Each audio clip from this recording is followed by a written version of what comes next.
So I'm going to go out on a limb here and say that I think it's possible for Gen Z and millennials to have a future. There's a lot of black pill defeatist doomer content out there that has truth in it, but it paints this picture that there's no hope. And I think that there is hope.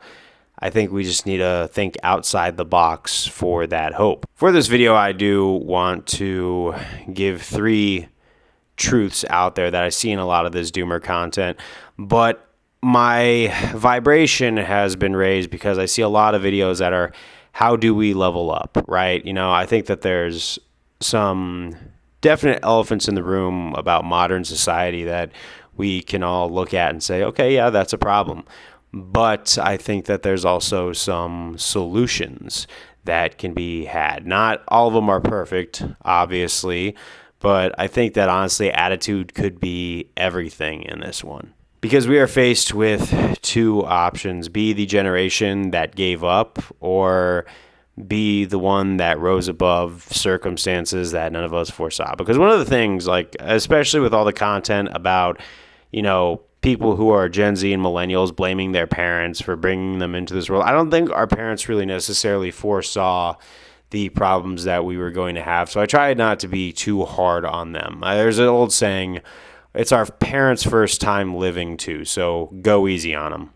Now, obviously not all the time. I know some people who had some really toxic parent-child dynamics, and you know who you are. You know what it is. I'm not saying you have to be around your parents. If your parents are for sure toxic and you feel like you're better off without them, love them from a distance. That's what I do with a lot of people who I feel just aren't good fits for my life or would be toxic to my development. But that segues into the first point that I want to make, is a lot of people are concerned that there's not a whole lot of community here.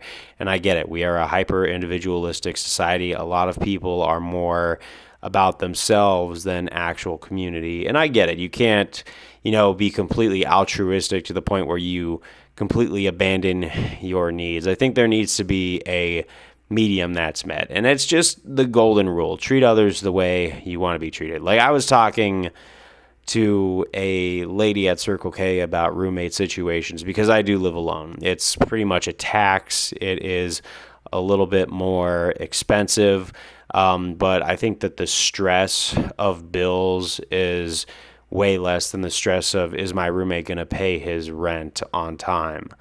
Or is my roommate going to, get, the idea in his head that my space is his space? Because I have had that happen before, where boundaries are crossed. And that's the thing. I don't go into other people's rooms because I don't want someone going into my room. I don't invade other people's space because I don't want someone invading my space. I clean up after myself because I expect people to clean up after myself. It's just treating people the way you want to be treated. But I have had roommate experiences where I'm washing the dishes and then I become the one that is the only one that washes dishes, because then they start to get the idea in their head, well, if I just leave the dishes out there, they'll get washed. And then I'm patient enough to wait for them to wash the dishes. And then, well, what happens is there's maggots growing under the dishes. For real, I actually have had that happen before, and it was really nasty. So when I say there's bad roommates out there, there's bad roommates out there. And there's also a lot of entitled ones too. I will guarantee you that I have actually seen that, where, sometimes the roommates don't pay their share of the rent or don't clean up after themselves. And when you have an issue with it, they have an issue with it too, So, I know that roommates are not the overall community. We have friends and everything like that. And there's a lot of friends who, don't respect each other's boundaries, don't, act like friends. The old phrase, with friends like that, who needs enemies? I've had plenty of those situations, but I have found friends who have been longtime friends for nearly a decade, and friends that are rather consistent in my life that I find to be responsible and understand this. So I'm saying that there's obviously other people who are seeing the same problems that I do. And I think what I would encourage everyone to do is to seek out the people who want this community, because I do think that there are out there. I think that there are diamonds in the rough. There are friends who genuinely want each other to do better in life and want each other to level up. And that's like the number one thing, is, although sometimes it doesn't seem like that, and you have to go through quite a bit of bad apples to find some good ones, I think sometimes looking past that tunnel and then finding the light at the end of it, which is good friends and good relationships out there, I think that it's definitely worth it. Now, obviously, bottom line, community, find people who understand the golden rule. Treat others the way you want to be treated.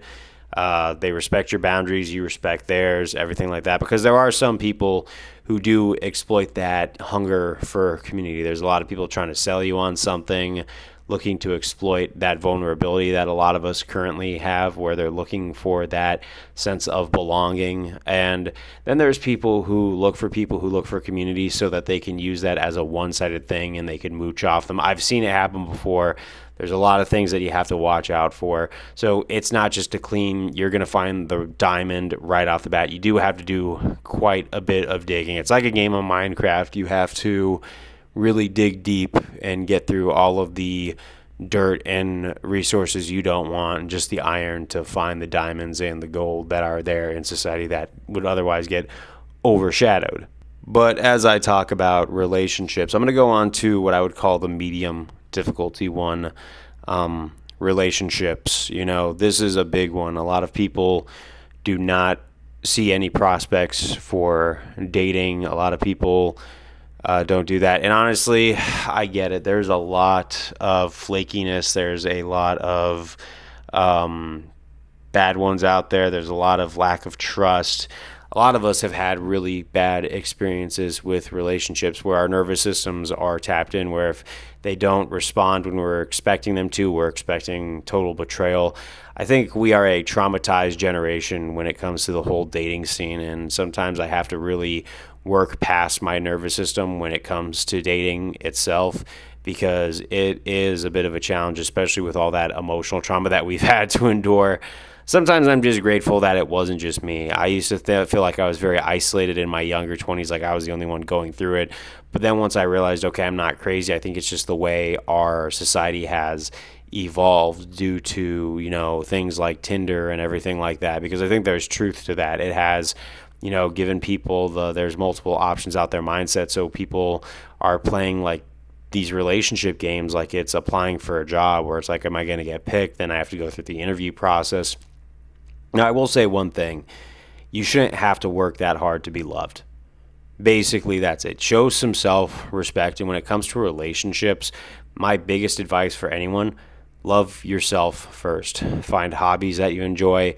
Get to knowing who you are at first. And don't settle for less than you deserve, because I think a lot of people are willing to compromise. And in a relationship, compromise is good, especially when you have a partner. That's one thing I would say that really makes a relationship last and become a healthy marriage, is compromise eventually, where you get things to work out. But at the same time, when the compromise goes one side and you're walking on eggshells to fit into someone else's world because you're afraid of being alone, that could be very detrimental. And I know a lot of people are in relationships because they don't want to be by themselves. They don't want to, whatever reason. In my case, it was I didn't want to do that inner work. But once I sat alone, whether I was in a relationship or not, I got down to the stasis of who I was, and I came to a sense of individuality. And am I in a relationship right now?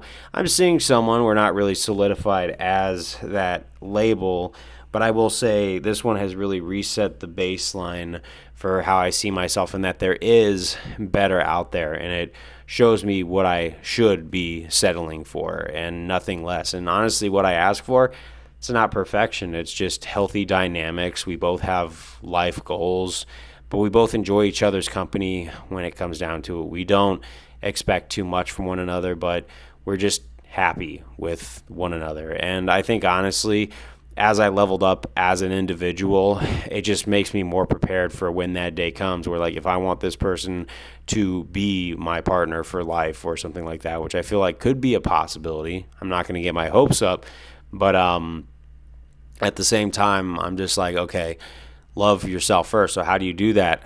Get your hobbies. For me, it's jiu-jitsu, guitar, making content, making music, playing instruments, all the above. So when you go on a dating app or you go on a date, you have questions to answer and you have something to present saying this is who I am, because I think that's one thing that can really sets you apart from the rest of the prospects is you have your passions and you have something that makes you you, and you're not just, well, I'm just here looking to be with someone because I want something going on with my life. No, I think honestly, working long hours for something on end and having something to look forward to in your own energy can really make a big difference. I know that it's not an exact science, but at least in my mind, no matter what the outcome of a relationship is, knowing that I have myself to come back to and my own individualism, that is beautiful. And no matter what, it kind of helps reset my nervous system and makes me easier to be around. And I think that's what's really helped me become the best version of myself. And, it's fulfillment, which I'm going to carry into the third topic. And now this is the hardest one for the big things that I see Gen Z and millennials are looking at and saying, no, thank you. It's the economy. And this one is the hardest one, easier said than done. And this is the one where we're really going to need to think outside the box. Obviously, I'm a big proponent of having a day job. I think working for someone else is a good way to instill discipline and really humble yourself, being in someone else's world, respecting someone else's property, respecting someone else's business, but being an employee. And also working under that, having an environment that you respect, you will pick up some super valuable skills that you can carry through with your life, just like your hobbies and your individualism. I think if you really get into the work of your day job and really try to develop a skill and get good at it, it makes you more hireable and you put more stuff on your resume. Now, obviously, wages are stagnating a bit. I do see some people who are finding these really well-paying jobs, so I don't buy the propaganda that the job market is completely hopeless, because you see a lot of people going online on TikTok talking about how hopeless the job market is, and then their employer sees it and then their employer lets them go. I think sometimes some people just don't take responsibility for what they say online. Like my boss, my working environment, I love because it's reasonable, the pay is reasonable, and he doesn't ask me to do too much. He just asks that I show up on time. I have that stasis between my day job, my life, and I put in the effort and care about his product that we're doing. And it actually helps me learn some things or two about fabrication, welding, etc. I'm not going to give the company's name. I'm going to keep his stuff completely private. But moving on to the whole thing of buying a house, owning property, having the family, having all that stuff, which all goes into the same thing. Now, I do know some people who do have houses. Mainly they have careers in like law enforcement and trades, which is what I have, right? It's a really good baseline. There's a lot of money to be made in there because honestly, with AI taking over, I do think it's good to have some blue collar skills over there. I have IT certs, but I'm more invested in the blue collar because that's less likely to be automated away than, coding or cybersecurity or anything like that. But I think this is the one where I could say I don't have a baseline answer because I have no control over inflation, the economy, etc. But I do believe that what I'm doing currently, I'm obviously sticking to my passions. I have my channels, I have my guitar, I have my jiu-jitsu that I work towards, and one day I feel like I can maybe monetize the guitar and maybe make guitar courses, or I could monetize my jiu-jitsu when I reach a high enough belt and take on students, things to really bring in some income.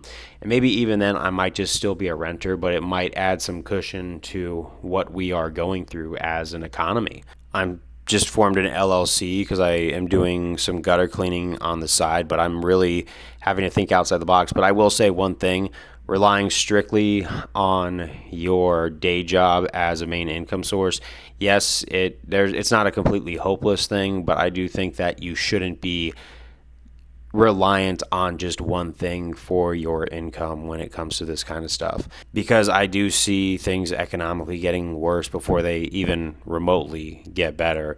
And there's ways. I'm just trying to sell you not sell you, but offer a more authentic way rather than all these crypto bros and finance bros that offer people these courses that usually don't go anywhere and people are still lost. Because if honestly those courses were so valuable, I feel like everybody who bought them would be soaring, but some of them just feel like buyer's remorse sometimes. I'm not going to name any of the ones, because I honestly, it's a case by case basis. It's also the material you go. I have a buddy who has a few courses, and he says not everybody makes it through because they don't want to do the work. Take with it what you will. I think that there is a bit of laziness out there. I don't think that that's everybody, though, but I will say that there are a lot of factors that are rather disheartening when it comes to economics.